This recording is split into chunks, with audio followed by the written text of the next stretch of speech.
This is macOS Ken.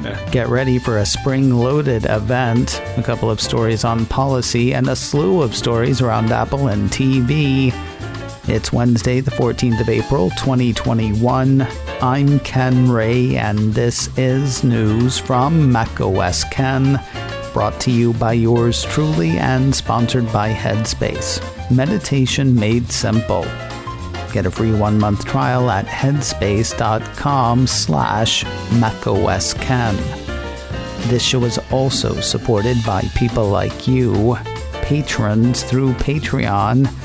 Find out more and add your support at patreon.com/macOSken. Siri was fast off the mark on Tuesday morning, but not wrong. Perhaps because Apple's personal assistant was spring-loaded. True to what I told you Tuesday morning, or what Siri told me, Ars Technica says Apple is holding another virtual event next week, its first one of the year. With the tagline, Spring-Loaded, the event is set to start at 1 p.m. Eastern, 10 a.m. Pacific next Tuesday, the 20th of April. Conjecture has Apple announcing new iPad Pros, maybe AirTags, maybe an M1 Mac or two. Wonder all you want, it'll be just under a week before we find out for sure. Paving continues on the way to the future. Mac Rumors issued a couple of reports early in the day on Tuesday. One said that Apple had released the 8th betas of iOS 14.5 and iPadOS 14.5 to developers. The other said that Apple had let dev types have the 8th beta of macOS 11.3.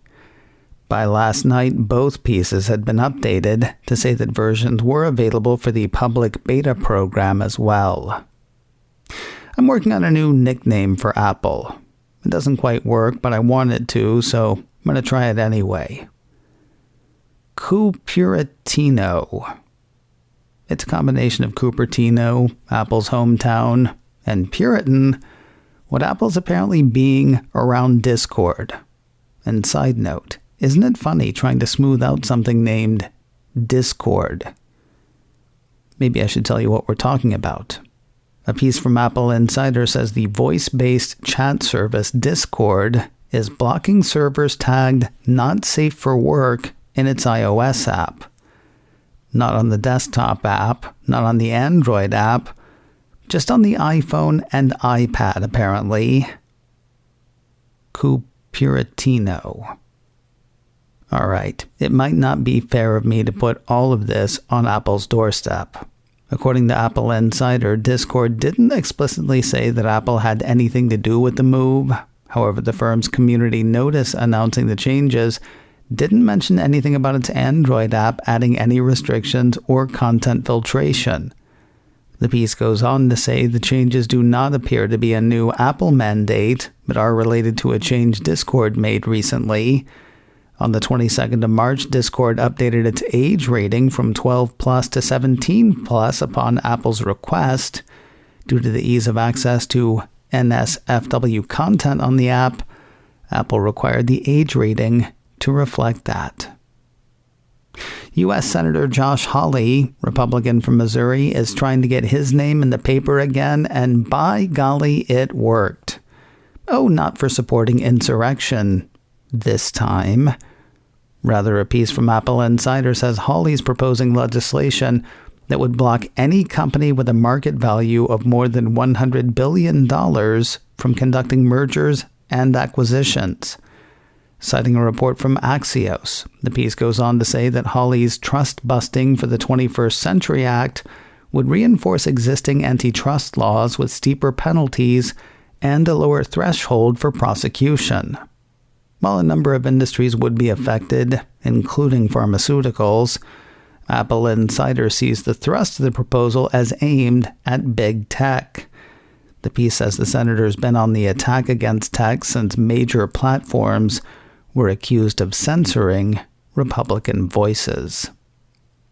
Apple is taking its fight against man-made climate change to an unlikely body, the Securities and Exchange Commission. The website Pensions and Investments wrote up Apple's latest bit of advocacy.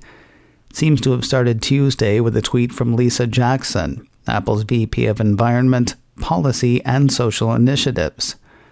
Quoting that tweet, "We're determined to do our part to fight climate change and believe transparency is an important part of this.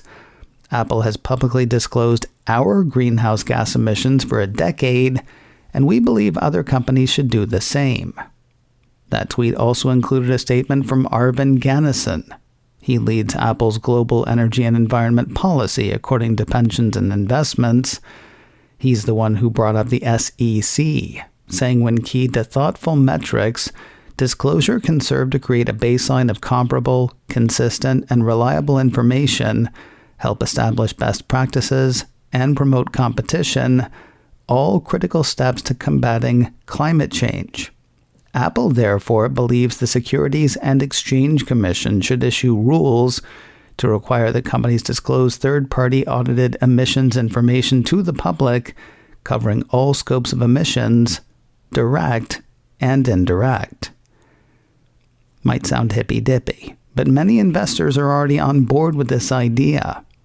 Pensions and Investments had Veena Ramani, Senior Program Director of Capital Market Systems at Siri, indicating that the push for consistent climate change disclosure is a narrative that they have heard from investors for a long time. Investors need to make investment decisions, and they really need the information. What Apple is saying is the companies need the information too. More news in a moment, but first a word from Headspace. Meditation made simple. My head is a noisy place. In it, I spend a lot of time worrying and arguing with people who aren't there. I'm working to change those habits with Headspace. Headspace is your dose of mindfulness in the form of guided meditations in an easy-to-use app. Whatever the situation, Headspace really can help you feel better.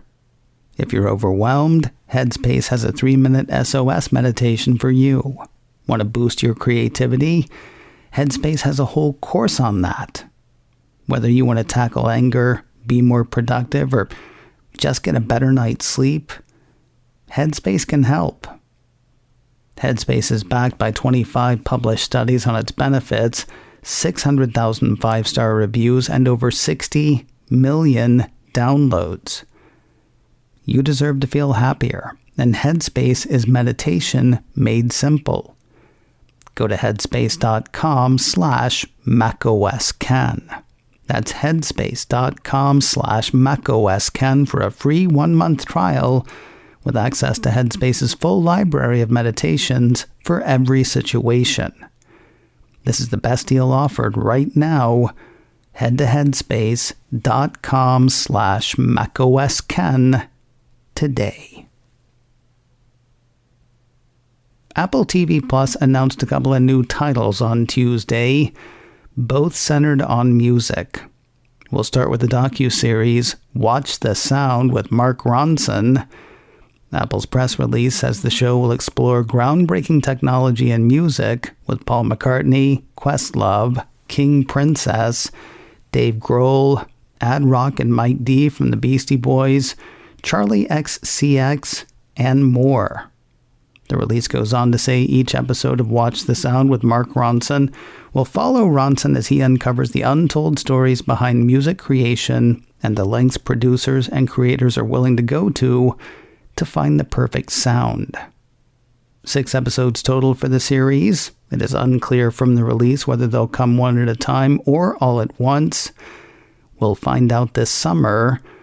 Watch the Sound with Mark Ronson hits the Cupertino streamer on Friday, the 30th of July. The Imagine Documentaries deal with Apple is yielding a pretty big project. Another press release from Apple TV Plus on Tuesday announced Black and Blues, the colorful ballad of Louis Armstrong. According to the company, the film offers a definitive look at the master musician's life and legacy as a founding father of jazz, the first pop star, and a cultural ambassador of the United States. With the full support of the Louis Armstrong Educational Foundation, the release continues. The filmmakers have access to a treasure trove of never-before-seen archival materials, including hundreds of hours of audio recordings, film footage, photographs, personal diaries, and a life's worth of ephemera for exclusive use in the first significant documentary dedicated entirely to his life. Set to be directed by Emmy-nominated Sasha Jenkins, no release date was given for the film. Lisey's story finally has a premiere date. Cult of Mac says the limited series, based on a Stephen King novel, starts its run on Apple TV Plus on the 4th of June.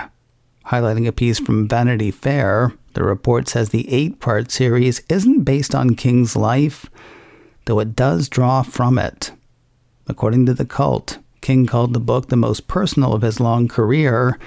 It's inspired by his 50-year marriage to novelist Tabitha King, along with, in Vanity Fair's words, a few actual brushes with death and some terrifying, almost unbelievable close encounters with real-life stalkers.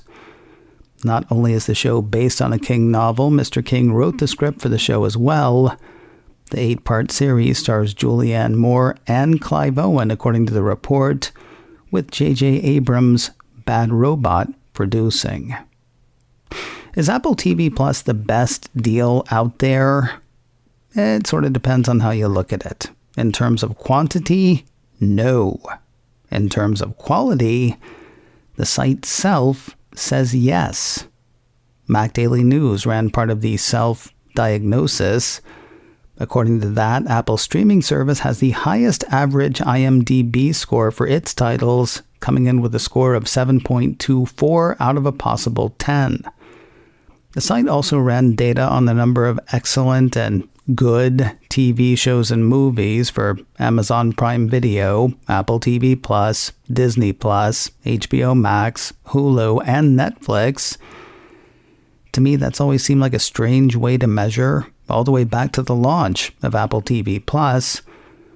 Then again, Self describes itself as a financial technology company with a mission to help people build credit, so, when you're a hammer.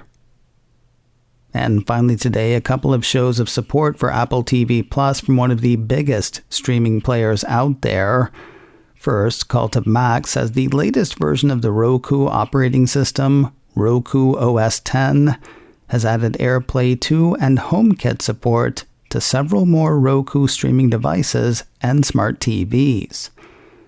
Perhaps a bigger show of support comes in the form of a change to the Roku remote. A piece from Mac Rumors says the new Voice Remote Pro from Roku has an Apple TV Plus button, like a physical button with Apple TV Plus printed on it. There are only 4 of those on the remote, with the other 3 dedicated to Disney Plus, Hulu, and Netflix. That's kind of big time. The same 4 buttons now grace Roku's standard remotes as well. Whether promotional consideration was paid for the placement or Roku was simply responding to a public appetite is unclear. Either way, that is a lot of people with access to the Cupertino streamer at the push of a single button. Kind of big time. macOS Ken, brought to you by me and sponsored by Headspace. Meditation made simple.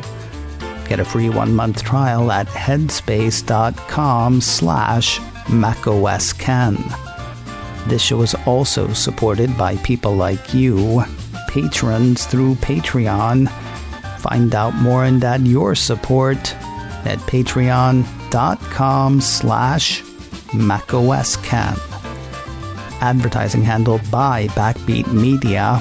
Online at backbeatmedia.com. You can reach me a couple of ways. Info at macosken.com or call 716-780-4080. Until next time, that is news from macOS Ken. I'm Ken Ray.